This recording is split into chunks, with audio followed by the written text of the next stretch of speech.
Star Citizen universe is massive, and I wanted to see every inch of it. So I set out to fly across the entire system, planet to planet, city to city, through the storms, the spaceports, and the emptiness that's between the stars. What I found along the way truly surprised me. This journey wasn't just beautiful, it was dangerous, broken, and sometimes haunting. So stick around, because what you're about to see isn't just a tour, it's a story, one only this game could tell.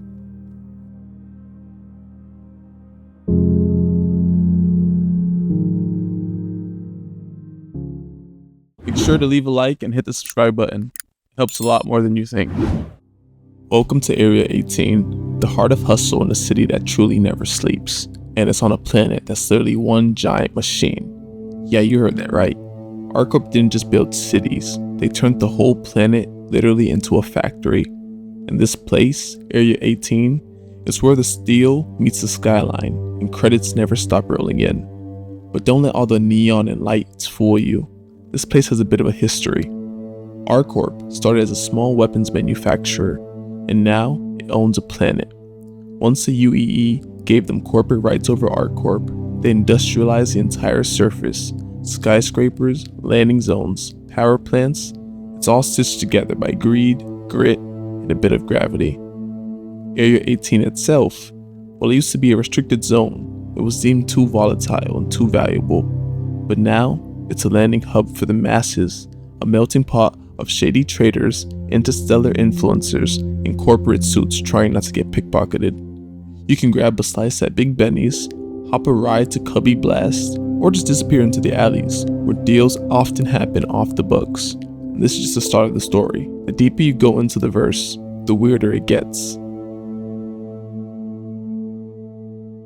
But ArcCorp is just the beginning. If you want to understand the real rhythm of the system, you've got to leave the glow of the skyline behind. So I set my course for Lyria, ArcCorp's frozen moon, where the corporate shine fades into icy silence and forgotten secrets. Now at first glance, Lyria looks quite empty. It looks cold and lifeless. But what if I was to tell you that this icy wasteland has stories carved into every single crater? Beneath the snow and dust lie the ruins of reckless ambition, and was once home to deep core mining operations, but now abandoned and rusting in the wind. You see, ArcCorp didn't just want the planet, it wanted its moons too. Lyria was stripped for its resources, and until it had nothing left to give. What's left now is a shell of its past, scattered with derelict outposts, forgotten cargo, and secrets buried within its ice. But some people still come here, whether it be smugglers, prospectors, or just outlaws hiding from the law. And some say if you listen closely, you can hear the hum of shield generators in the whiteout, or the distant thruster trail of ships that are not on the grid. Lyria doesn't welcome visitors, in fact it challenges them. And if you survive the cold and the quiet, you'll see why some say the moon isn't dead, it's just sleeping. They call this Yela, ArcCorp's other moon. But unlike its icy sibling Lyria, Yela feels different, like it's not just a rock in the orbit, but something older, something stranger. Its landscape is unnatural, fractured ridges, angular canyons, and crystals that seem to grow in impossible patterns. Geologists say it's just tectonics and mineral pressure, but the folks who've lived out here, they tell different stories. Story of mining crews going missing, of equipment shutting down for no reason, of whispers on the comms when no one's transmitting. ArcCorp tried to stake a claim here too. Figured if Lyria had ores, Yela would have treasures. They weren't wrong.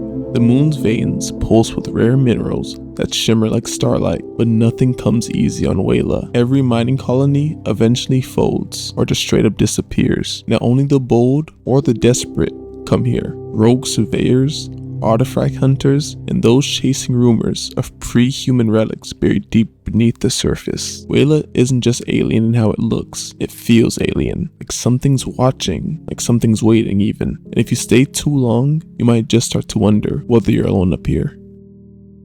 If ArcCorp runs on ambition, then Hurston runs on exploitation. Welcome to Hurston, a planet stripped by centuries of corporate greed. Once lush and alive, it's now a toxic shell of its former self. The air is thick, the soil's dead, and the skies weep rust, all in the name of progress. The Hurston family was one of the first megacorps to be granted control over an entire planet, and they wasted no time turning it into one of the biggest weapons manufacturing hubs. Mines, factories, and testing grounds, all working overtime to supply the tools of war. At the heart of it all is Lorville, a walled city that looks more like a prison than a home. It's where workers live in stacked metal coffins, just close enough to the factories to breathe in their own futures, one shift at a time. But not everyone inside those walls is defeated. There are whispers of rebellion, of workers dreaming beyond the smog. Out here, in the waste beyond Lorville's reach, you'll find outlaws, drifters, and scavengers. People who choose freedom over comfort, even if it means dying in the dust. Hurston doesn't hide what it is. It shows you. It's raw, loud, and unapologetic. This is what happens when a planet becomes a product, and humanity forgets that cost. If Hurston is a dying world, then Arial is its bleeding vein. Welcome to a moon that was never meant to be lived on, only used. Arial orbits Hurston like a loyal servant, offering up its crust to fuel the megacorp's endless hunger. It's hot, it's dry, and it's soaked in dust so fine that it gets into every seam of your armor. They say the air here tastes like rust and ash. The landscape, scarred by decades of strip mining and reckless drilling. Massive extractor arms tear at the ground like claws, ripping out the last fragments of valuable ore. Life on Arial isn't really life, it's survival. Workers operate under brutal contracts. They're barely paid and barely heard, and completely expendable. Outposts like the HDMS Bezdek dot the moon, acting as both shelters and reminders. You're only welcome here as long as you're profitable and working. But beneath all the metal and misery, some still resist. Smugglers use the harsh terrain to stay hidden, and rumor has it even anti-Hurston rebels have taken refuge in the shadows, waiting for a chance to strike back. Arial may be helpless, but it's not quiet. Every gust of wind, every echo off a canyon wall reminds you that the moon is still watching, and remembers every drop of sweat, blood, and fire that has ever touched its rocky surface. Welcome to Aberdeen, the place where Hurston sends all its junk that it can't burn. If Arial was the factory, then Aberdeen is the furnace, and it's a toxic volcanic wasteland belching poison into space, where the ground itself sweats fire and the sky chokes out the sun. Aberdeen wasn't built for life, but Hurston Dynamics didn't really care. They saw potential in the poison. The atmosphere here is thick with methane and sulfur, ideal for testing experimental weapons and disposing of things that they don't want the rest of Stanton to find. The surface is scattered with remote test sites where plasma burns brighter than daylight, and unauthorized entry means instant death. If the air doesn't get to you first, that is. They say Hurston's worst secrets are buried here, covered by layers of ash, lost in collapsed bunkers and forgotten outposts. And yet some still decide to come. Scientists chasing forbidden tech, bounty hunters tracking ghosts, and those who just want to vanish, far from the eyes of the UEE. Aberdeen isn't just dangerous, it's unnatural. The wind sounds strong, heat feels alive, and the deeper you go, the more it feels like something buried here is just trying to wake up. Out of all of Hurston's moons, Ida is the quiet one. No burning skies, no mining drills, no industrial skies, just silence and space. But don't mistake the peace for safety.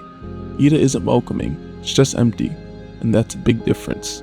The surface is bone dry, parched, flattened by wind and time. Outposts like HDMS Euterpe feel less like settlements and more like monuments. Half-forgotten stations left behind by people who are probably glad to leave. There's no major industry here, no value to exploit, which makes Ida one of the rare spaces in Stanton where Hurston doesn't have his claws in its ground. That's exactly why it attracts a different kind of visitor. Outlaws, drifters, and pilots looking to go dark. The kind of people who don't want to be found and who know that nothing asks questions on Ida. Not the rocks, not the dust, and certainly not the moon itself. Ida doesn't feel hostile, it feels almost forgotten. And if you stay too long, you might start to feel the same. Cold, clean, and controlled. This is MicroTech, the crown jewel of technological perfection in Stanton. But don't let the snow fool you. This frozen planet is anything but lifeless. MicroTech was never meant to be colonized. Its terraforming project failed decades ago, leaving it in a permanent deep freeze. But instead of abandoning it, the company embraced the cold and turned it into their legacy. Today, the MicroTech is a beacon of innovation. It's where your mobiGlas was born, in fact, where biometric security is developed, where AI, scanning tech, and data networks stretch from the core to the stars. Its capital, New Babbage, is a sleek utopia. Glass, steel, and snow blended into a city that never stops optimizing. But beneath that clean surface lies a different truth, a society where data is currency and privacy is a myth. Surveillance is constant, access is selective, and every move you make is quietly recorded, processed, and stored. Still, people come here, dreamers, developers, and visionaries chasing something bigger, because if you're smart enough, connected enough, or just lucky enough to play the system just right, MicroTech doesn't offer an opportunity, it offers power, the kind that comes with a barcode. Far from the sterile tech halls of New Babbage lies Calliope, a frozen whisper on the edge of MicroTech's reach. Named after the muse of epic poetry, this moon is anything but poetic. Calliope is isolation incarnate. Its brutal terrain and punishing storm turned every step into a challenge, but that hasn't stopped humanity from trying to tame it or exploit it. Research stations, geo-survey outposts, and data collectors dot the surface like scars, reminder that even in the harshest places, there's always someone willing to chase a signal, a mineral, or a secret. They say the atmosphere here messes with sensors, scrambles readings, plays tricks on nav systems. More than one crew has gone missing, their last pings echoing in static. Some blame the weather, others whisper about hidden experiments, black sites buried in ice, run by MicroTech's Shadow Division. But the truth? Calliope doesn't need conspiracies to be dangerous. The cold alone will kill you, quietly, slowly, and without mercy. It's not a place you visit for comfort, it's where you go when you want to be forgotten, or when you're searching for something the rest of the system was never meant to see.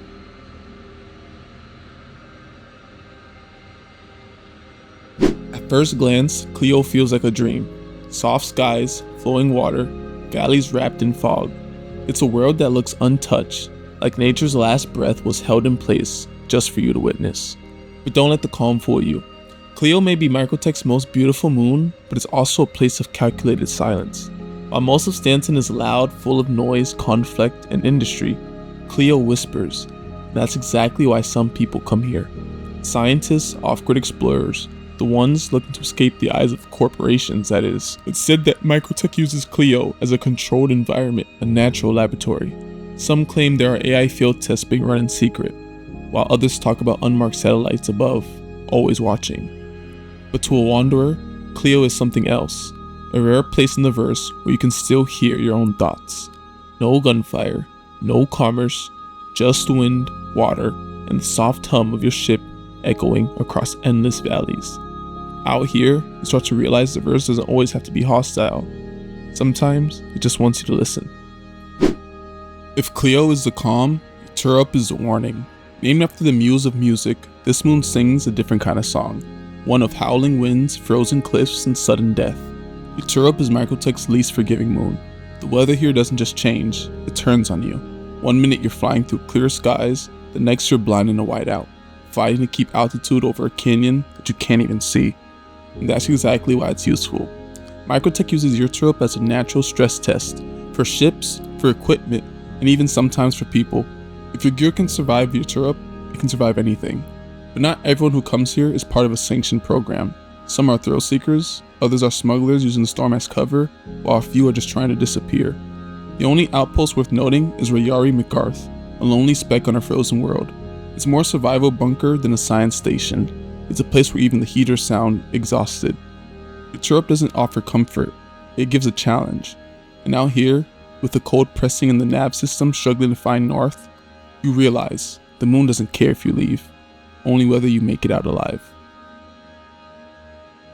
Crusader, a planet that isn't really a planet at all. It's a gas giant, a massive world of swirling clouds, crushing pressure, and no solid ground. And yet, somehow, it's one of the most breathtaking places in Stanton. Suspended high above its atmosphere, like petals on the wind, floats Hurston, a city in the sky, sculpted from ambition and soft pink steel. It's Crusader Industries' crown jewel, and the reminder to the galaxy that power doesn't have to look like war. Sometimes it looks like peace. Crusader isn't just a factory, it's a showroom. The company builds massive ships here. Hercules gunships, starlifters, commercial haulers, they're all in plain sight, among garden plazas and glowing towers, as if to say, we have nothing to hide. But beneath the clouds are storms and secrets. Crusader has long been a battleground of image versus intent, and while it promotes hope and elegance, some whisper of darker dealings, of protection contracts, weapon testing, and quiet control of trade routes throughout the system. And all of it is for Hurston's beauty. There's a sense that this world is untamed, because in Crusader, one step outside the city's platform, and, well, there's nothing beneath you but gravity and gas. Beautiful, dangerous, and very aware that the higher you rise, the farther you fall. If Crusader is elegance in the cloud, then Daymar is the chaos that broke loose below. One of Crusader's 3 moons, Daymar, is all dust, danger, and unforgiving silence. A world carved by meteors and stripped by wind, where the landscape never stays still, and neither do the people. They call it the Driftland. You won't find polished landing zones or clean-cut cities here. What you'll find are crash sites, scavenger camps, and old mining claims long since taken over by outlaws. Daymar is the smuggler's favorite place, where sandstorms hide sins and radars lose meaning. In the right ship, and with the right context of course, you can disappear here for days, and maybe even forever. But it's not just the criminals that get drawn in. Explorers come chasing ghost signals, bounty hunters track trails into canyons and never come out. Even Crusader security keeps a tight hand here, as they know this moon has its own rules. Daymar doesn't pretend to be anything it's not. It's raw, it's lawless, and it's beautiful in a broken glass kind of way. And when the storm rolls in, you'll realize just how loud silence can get. Yela, a frozen silence drifting in the shadow of Crusader. It's the coldest of the 3 moons, an endless stretch of white and ice, cracked by ancient impacts and veiled in quiet storms. But beneath the stillness, there's movement. Yela is more than just snow and rock. It's a borderland, where the edge of civilization fades into lawless space. On one side, abandoned outposts, lost wrecks, and hidden stashes buried under the snow. On the other, the asteroid ring, a jagged halo of scattered stone and drifting debris. Home to Grimhex, the outlaw station that squats in orbit like a bruise on Crusader's image. Out here, salvagers and smugglers run the lanes, skipping between the ice and the belt to avoid the law. It's a playground for the desperate and the dangerous, a place where deals are made in whispers and trails are covered in ice. But even in all this cold, there's a strange beauty, the kind you don't see in cities or spaceports, the kind that reminds you the verse is still wild. Yela doesn't welcome you, it tests you. If you stay too long, you might start to like the quiet. Cellin doesn't whisper, it growls.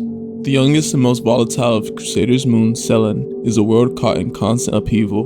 The crust trembles, the surface burns, and the air itself feels like it's waiting to erupt. This isn't a place for tourism, it's a place for testing your limits or losing them. Lava vents out through ancient stone like glowing scars, lightning storms crack across the horizon without warning, and if the weather doesn't get to you, the people certainly might. Pirates, mercenaries, and thrill seekers all use Cellin as a playground, a no man's land where tracking systems glitch and rules do not reach. But for all its danger, there's something magnetic about this moon. Maybe it's the silence between eruptions, maybe it's the illusion of control, or maybe, deep down, Cellin reflects the part of us that thrives in chaos. Out here, survival isn't guaranteed, it's earned. And the only thing more dangerous than the fire beneath your ship is the idea that you might actually like it. And so my journey through the Stanton system comes to an end, for now at least. From the clouds of Crusader to the ice of MicroTech, the factories of Hurston to the neon posters of ArcCorp, we've seen the beauty, the brutality, and the stories that are written into every moon, crater, and skyline. But beyond the system lies something darker and something wilder. Pyro, a lawless frontier where survival is never guaranteed and the rules you knew no longer apply. If you've enjoyed the journey, drop a like, subscribe, and hit the bell so you don't miss part 2. Because next time, we're crossing into the fire.